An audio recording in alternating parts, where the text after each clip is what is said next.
ज्योतिष के क्षेत्र में अपनी सफलता का परचम लहरा चुके ज्योतिष गुरु श्री के.एन. राव के हाथों मेडल से सम्मानित, अपनी सटीक भविष्यवाणी के लिए सुप्रसिद्ध और ज्योतिष अलंकार एवं ज्योतिष आचार्य अवार्ड से सम्मानित ज्योतिष आचार्य रमन जी।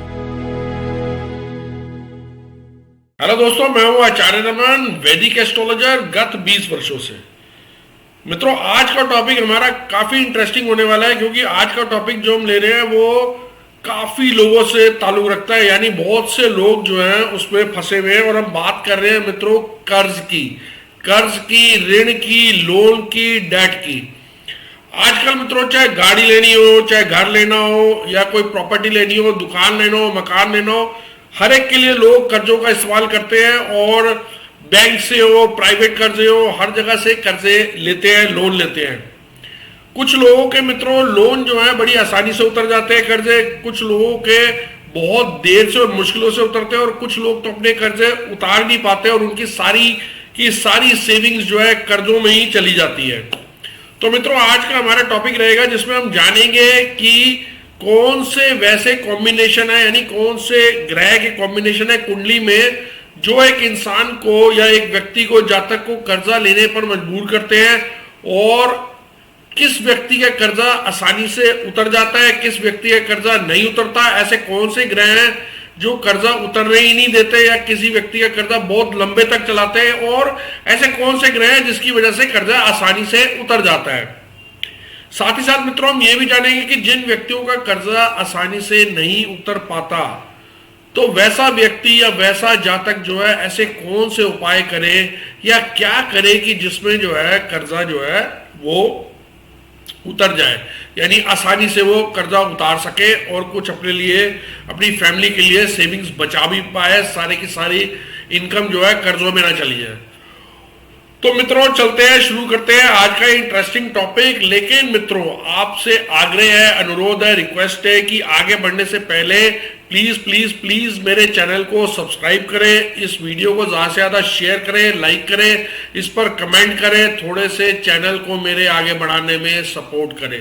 तो मित्रों चलते हैं, आज जो है हम एग्जाम्पल कुंडली से जो है हम देखेंगे, जानेंगे कि ऐसे कौन से कॉम्बिनेशन है जिसमें जो है कर्जे में व्यक्ति फंसता ही चला जाता है या किसी में व्यक्ति आसानी से निकल जाता है।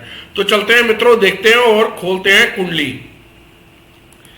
अब मित्रों जैसा आप देख पा रहे हैं, ये कुंडली आप देख पा रहे हैं आपके सामने, ये वृश्चिक लग्न की कुंडली है। मित्रों ये जो नंबर लिखे गए हैं 8, 9, 10, 11, मित्रों ये राशियां है या साइन है, लेकिन पहला भाव वही रहेगा जहां पे असेंडेंट लिखा गया। ये मित्रों ये पहला भाव है जहां पे फर्स्ट हाउस लिखा गया है। ये जो नंबर लिखे गए हैं मित्रों ये राशि है, जिसमें 8 नंबर का मतलब है स्कॉर्पियो या वृश्चिक राशि, 9 नंबर का मतलब है सेजिटेरियस या धनु राशि, 10 नंबर का मतलब है मित्रों कैप्रिकॉर्न या मकर राशि। जहां 11 नंबर लिखा गया है मित्रों उसका मतलब है कि ये राशि जो है आपकी कुंभ राशि या एक्वेरियस राशि है। 12 नंबर का मतलब हुआ मीन राशि या फिर यूं कहे पाइसिस राशि। जहां 1 नंबर लिखा गया है इसका मतलब है मेष या एरिस राशि। 2 नंबर जहां लिखा गया है इसका मतलब है टॉरस और वृषभ राशि। 3 नंबर का मतलब है मिथुन और जेमिनाई। 4 नंबर कर्क या कैंसर। 5 नंबर जहां लिखा गया है इसका मतलब है सिंह राशि या लियो राशि। 6 नंबर का मतलब कन्या या फिर यूं कहे वर्गो। 7 नंबर तुला या लिब्रा राशि। अब एक बार मित्रों इन राशियों के स्वामियों के बारे में भी जान ले। 1 नंबर और 8 नंबर राशि यानी एरिस राशि, ये एरिस राशि, और जो है 8 नंबर राशि स्कॉर्पियो राशि। मित्रों इनके मालिक हैं या इनके स्वामी हैं मंगल ग्रह है। अब अगर बात करें 2 नंबर और 7 नंबर की, 2 नंबर हुआ मित्रों टॉरस राशि जैसा आप देख पा रहे हैं, और 7 नंबर हुआ लिब्रा राशि। 2 नंबर और 7 नंबर यानी वृषभ और तुला के मालिक हैं शुक्र ग्रह। अब अगर हम बात करें 3 नंबर और 6 नंबर की, यानी 3 नंबर की बात करें तो जेमिनाई या मिथुन राशि, और अगर 6 नंबर की बात करें तो वो है वर्गो या कन्या राशि। तो 3 नंबर मिथुन राशि और 6 नंबर कन्या राशि के स्वामी ग्रह हैं बुध ग्रह। अब अगर हम बात करें चंद्र की, तो चंद्र जो है वो है 4 नंबर यानी कर्क राशि के स्वामी। 5 नंबर राशि यानी लियो राशि या सिंह राशि के स्वामी है मित्रों सूर्य ग्रह। और 9 नंबर और 12 नंबर राशि यानी सगिटेरियस और पाइसेस या यूं कहे धनु और मीन के स्वामी ग्रह है गुरु या जुपिटर। और 10 नंबर मकर और कुंभ के स्वामी ग्रह है शनि ग्रह। अब मित्रों चलिए एक बार भाव की जानकारी भी ले लेते हैं। पहला भाव ये है जहां पे फर्स्ट हाउस लिखा गया है, ये दूसरा भाव है, ये तीसरा भाव है, ये चतुर्थ भाव, ये पंचम भाव, ये छठा भाव, ये 7वां भाव या 7वां घर हुआ, ये कुंडली का 8वां घर हुआ, ये 9वां घर हुआ, ये कुंडली का 10वां घर, ये एकादश भाव और ये द्वादश भाव। अब मित्रों एक बार बात करें कि मनी हाउसेस यानी इन कुंडली में मनी हाउसेस कौन से हैं, तो मित्रों दूसरा भाव एक मनी हाउस है और साथ ही साथ एकादश भाव 11वां भाव जो है मनी हाउसेज है, यानी द्वितीय भाव और एकादश भाव जो है ये मनी हाउसेज है।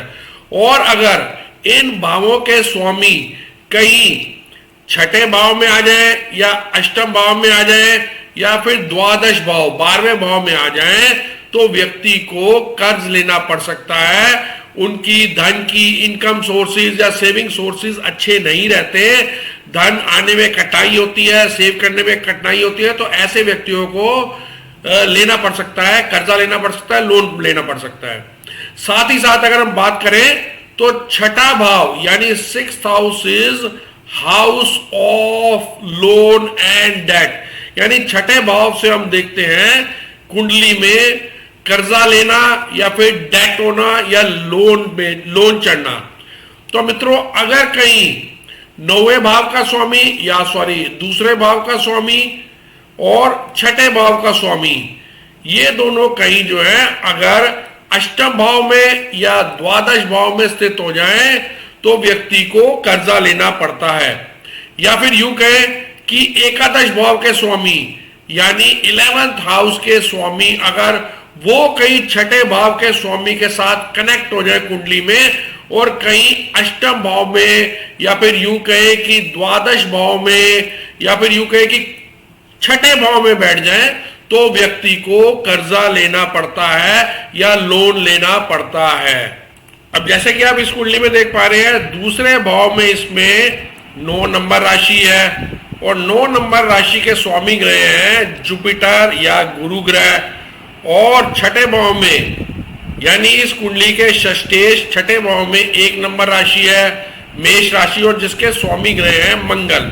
अगर इस कुंडली में कई गुरु और मंगल की युति हो जाए, चाहे वो 8वें भाव में गुरु और मंगल साथ हो जाए या फिर गुरु और मंगल 12वें भाव में साथ हो जाए, तो ऐसे व्यक्तियों को कर्जा लेना पड़ सकता है और कर्जे की स्थिति बन जाती है। और वैसे तो अगर ये गुरु मंगल कहीं और भी हो यानी किसी भी हाउस में हो सकते हैं, यहाँ पे यहाँ पे यहाँ पे, लेकिन अगर अच्छे हाउसेज में रहेंगे तो कर्जा वापस हो सकता है अगर अच्छी दृष्टि है इन पे तो। लेकिन अगर बुरे हाउसेज में है यानी जैसे मैंने बताया अष्टम भाव में और द्वादश 12वें भाव में, तो यहाँ पर कर्जा देने में मुश्किल होती है। और अगर कहीं शनि ग्रह भी इनसे कनेक्ट हो जाए तो कर्जा बहुत देर से दिया जाता है। तो जैसे मैंने बताया इस कुंडली में गुरु और मंगल, क्योंकि दूसरे भाव के स्वामी है गुरु और छठे भाव के मंगल, अगर ये कहीं अष्टम भाव में आ जाए या द्वादश भाव में आ जाए तो कर्जा लेने की नौबत आ जाती है। अब मित्रों बात करते हैं एकादश के स्वामी की। यहाँ पे 11वें भाव के स्वामी यानी 6 नंबर राशि 11वें भाव की स्वामी, तो स्वामी ग्रह हुए उनके बुध ग्रह। तो अगर कहीं बुध ग्रह और छठे भाव के स्वामी हैं मंगल यानी 1 नंबर राशि के मालिक है मंगल, तो एकादश भाव के स्वामी बुध ग्रह या फिर यूं कहे कि साथ में छठे भाव के स्वामी मंगल ग्रह यानी बुध और मंगल यानी मरकरी एंड मार्स कहीं साथ हो जाए और अष्टम भाव में चले जाए या द्वादश भाव में चले जाए, बुध यानी मरकरी और मार्स चाहे वो 8वें भाव में चले जाएं 8th हाउस या फिर 12वें भाव में चले जाएं, तब भी कर्जे की स्थिति या ऋण लेने की स्थिति बन जाती है। अगर अच्छे भाव में है, शुभ ग्रहों से दृष्टि है, अच्छे भाव में है, त्रिकोण में है, शुभ ग्रहों से दृष्टि है, तो कर्जा अच्छे से उतर जाएगा। लेकिन अगर मैलेफिक ग्रह, पाप ग्रह से दृष्टि है, तो कर्जा उतरने में काफी देरी हो सकती है, मुश्किलों का सामना करना पड़ सकता है।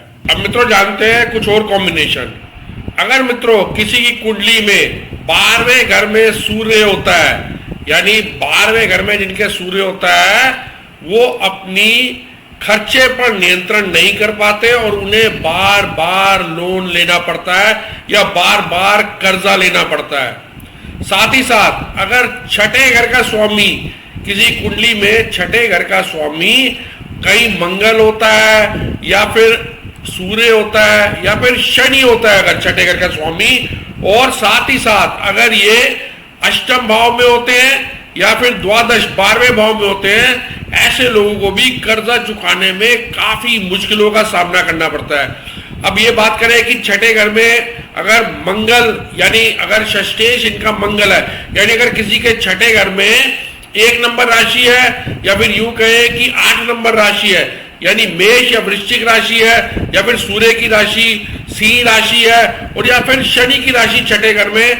यानी मकर और कुंभ राशि अगर छठे घर में है, और अगर इनके स्वामी ग्रह कहीं अष्टम में और द्वादश में है, यानी 8वें भाव में या 12वें भाव में, तो ऐसे लोगों को कर्जा चुकाने में बहुत ही कठिनाई होती है। इसके अलावा अगर हम बात करें तो अगर कुंडली में छठे घर का स्वामी अगर कमजोर होता है और शनि राहु केतु से दृष्ट होता है, उनको भी कर्जा बार बार लेना पड़ता है जीवन में। जैसे इस कुंडली में 1 नंबर राशि है छठे घर में और इसका स्वामी ग्रह मंगल है, अगर कहीं मंगल नीच का है या फिर शनि राहु केतु से दृष्ट है, तो ऐसे व्यक्तियों को, ऐसे जातक को भी जीवन में कई बार आर्थिक संकट आता है और उन्हें इस संकट से निपटने के लिए बार बार कर्जा लेना पड़ सकता है। अब मित्रों आपको बताता हूं कर्ज लेने के खास उपाय जो आप खुद कर सकते हैं और बहुत आसानी से कर सकते हैं, जिससे आपका कर्जा आसानी से उतर जाएगा। तो सबसे पहले तो मित्रों चर लगन मित्रों कौन से हुए? 1 नंबर राशि, 4 नंबर राशि, 7 नंबर राशि और 10 नंबर राशि, यानी मेष में, कर्क में, तुला राशि और मकर राशि, यानी चर लग्नों में अगर कर्ज लिया जाता है तो वह आसानी से उतर जाता है। यानी जब भी आप लोन लें तो ध्यान रखें कि उस वक्त जो है, जो राशि उदय हो रही हो वो चर राशि हो, यानी एरिस हो या फिर यूं कहे कि कैंसर हो या फिर लीब्रा हो या फिर कैप्रिकॉर्न हो। चर राशियों में अगर कर्जा लिया तो वो आसानी से उतर जाएगा, किंतु चर राशि में लोन नहीं देना है। तो चर राशि में आप कर्जा ले सकते हैं, किंतु किसी को चर राशि में उधार नहीं देना है, नहीं तो वापस नहीं मिलेगा। साथ ही साथ आपको मित्रों यह ख्याल रखना है कि चर राशि में 5वां स्थान और 9वें स्थान में शुभ ग्रह हो और अष्टम स्थान में जो है कोई भी ग्रह ना हो, यानी खाली हो। यानी जब आप कर्जा ले रहे हो तब चर राशि हो, यानी मेष राशि हो, कैंसर राशि हो, कर्क राशि हो, तुला राशि हो या मकर राशि हो, साथ ही साथ पंचम में और अष्टम में, यानी हम ये बात कर रहे हैं गोचर की, पंचम में और 9वें स्थान पे, यानी त्रिकोण भाव में, पंचम भाव में और 9वें भाव में शुभ ग्रह बैठे हैं और अष्टम भाव जो है खाली हो, क्योंकि अष्टम भाव में अगर कोई मैलेफिक या पाप ग्रह बैठा होगा तो कर्जा या ऋण यूं कहें बढ़ता ही चला जाएगा। तो सबसे पहले तो मित्रों ये ख्याल रखना है। अब दूसरी बात, अब अगर हम बात करें कि तिथि की, तो किसी भी महीने की कृष्ण पक्ष की पहली तिथि को आप लोन ले सकते हैं और शुक्ल पक्ष की, हिंदू कैलेंडर की बात कर रहा हूं मित्रों, दूसरी तिथि, तीसरी तिथि, चौथी तिथि, छठी, 7वीं, 8वीं, 10वीं, 11वीं, 12वीं, 13वीं और पूर्णिमा के दिन अगर आप उधार लेते हैं तो वह आसानी से जो है उतर जाएगा। अब मित्रों बात करते हैं कि आपको कब उधार दें। अगर किसी को उधार देना है और आप चाहते हैं कि वापस मिल जाए, तो कृष्ण पक्ष की यानी केपी कुंडली में हिंदू कैलेंडर में कृष्ण पक्ष की पहली तिथि हो या फिर शुक्ल पक्ष की, या आप दृक पंचांग में देख सकते हैं, गूगल पे आसानी से देख सकते हैं। अगर शुक्ल पक्ष की दूसरी तिथि है, तीसरी तिथि है, चौथी तिथि है, छठी तिथि है, सातवीं तिथि है, आठवीं तिथि है, 10वीं तिथि है, 11वीं तिथि है, 12वीं या 13वीं या पूर्णिमा की तिथि है, तो इस दिन या फिर मंगलवार के दिन आप उधार दे सकते हैं और बुधवार को कर्जा ले, यानी बुधवार को आप कर्जा लेना चाहिए। इस तिथियों को, कृष्ण पक्ष की अगर आप कर्जा लेना चाहते हो तो पहली तिथि को बुधवार देखें, या फिर शुक्ल पक्ष की दूसरी तिथि, तीसरी तिथि, चौथी तिथि, छठी तिथि, 7वीं, 8वीं, 10वीं, 11वीं, 12वीं, 13वीं एवं मंगलवार को। तो कर्जा देने का समय या उधार देने का समय ये रहा है, और अगर लेना हो तो इन तिथियों में अगर बुधवार हो तो कर्जा ले, मंगलवार हो तो कर्जा दे। और मित्रों, तीसरा और सबसे सरल उपाय है कि आप जो है कर्जे की पहली किस्त जो है या फर्स्ट ईएमआई आप मंगलवार या ट्यूसडे के दिन दें। इससे आपका ऋण या कर्जा या लोन शीघ्र ही उतर जाएगा। तो मित्रों, आपने देखा कि कितने आसान तरीके हैं तीनों, जिससे आप कर्जा मुक्त हो सकते हैं। और इन दिनों में जो मैंने आपको बताया, अगर कर्जा किसी को देना है तो आप आसानी से वापस पा भी सकते हैं। मित्रों, आशा करता हूं आपको मेरा ये वीडियो जरूर पसंद आया होगा, और अगर आपको मेरा ये वीडियो पसंद आया है तो जरूर इस वीडियो को ज्यादा से ज्यादा शेयर करें, इस पे अपने कमेंट्स दें, इसे लाइक करें, और सबसे जरूरी बात, कृपया प्लीज आपसे रिक्वेस्ट है कि मेरे चैनल को जरूर सब्सक्राइब करें और चैनल को आगे बढ़ाने में सपोर्ट दें। धन्यवाद मित्रों, बाय, नमस्कार।